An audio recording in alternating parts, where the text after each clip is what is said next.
Hallo Freunde. Lena ging mit einem engelsgleichen, aber leicht verschmitzten Lächeln im Gesicht nach Hause. Sie wusste, dass Maxim dieses Lächeln liebte. Und nun musste sie sich an ihren Mann gewöhnen, denn Lena kam nicht allein, sondern mit einem kleinen pelzigen Wesen nach Hause. Es war nicht das erste Mal, dass Lena solche Überraschungen ins Haus brachte. Und noch eine rothaarige Katze mit dem Spitznamen Rützhuhn blieb zu Hause und schlief zu dieser Zeit friedlich auf dem Sessel. „Len, machst du es wieder?", sagte Maxim streng. „Wir waren uns einig, dass sie niemanden mitbringen würden." „Max, was hätte ich tun sollen?" Das kleine Mädchen hat mitleiderregend an der Tür unseres Eingangs gequietscht.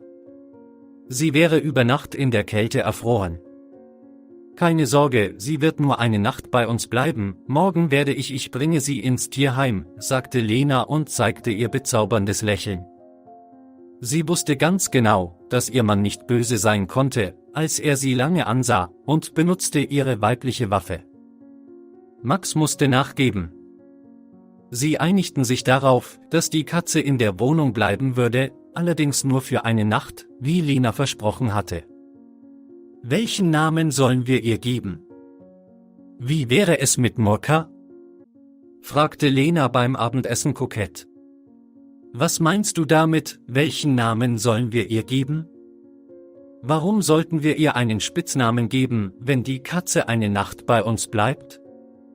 sagte Maxim empört. Das war das Ende ihres Gesprächs. Rützhuhn schenkte der Katze überhaupt keine Beachtung. Er warf ihr nur einen arroganten Blick zu, als wolle er ihr sagen, dass seine Herrin irgendein kleines Ding in ihr Haus gebracht hatte. In der Nacht ließ sich der Kleine unter dem Stuhl nieder. Sie blickte nur gelegentlich mit ihren funkelnden, neugierigen Augen hinaus. Doch als Max das Licht ausmachte, kam die Katze aus ihrem Versteck. Sie sah, dass in der Küche 2 Schüsseln standen, eine mit Wasser und eine mit Essen. Sie erfuhr, dass Rützhuhns Schnarchen in der ganzen Wohnung zu hören ist, wenn er schläft. Am Morgen beschloss Lena, länger zu schlafen, weil es ihr freier Tag war. Aber Maxim ist längst aufgewacht, ging ins Badezimmer, dann in die Küche, eilte aber nicht zu Lena. Dann beschloss sie selbst, auf Erkundungstour zu gehen und herauszufinden, was los war. Max saß in der Küche, hielt die Katze und flüsterte ihr mit liebevoller Stimme etwas zu. Lena hörte die Worte: „Nun, Morochka, willst du wenigstens meinen Fisch essen, den ich im Teich fange?" Weil Rützhuhn sich weigert, sie zu essen. Lena näherte sich Max von hinten und umarmte plötzlich ihren Mann. „Na, sollen wir ihr doch den Namen Murka geben?" sagte sie spielerisch. „In Ordnung", sagte Maxim verwirrt. Er ähnelte einem Schuljungen, der von einem Spickzettel überrascht wurde.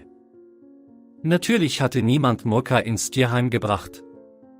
Und niemand hatte die Absicht, sie dorthin zu bringen.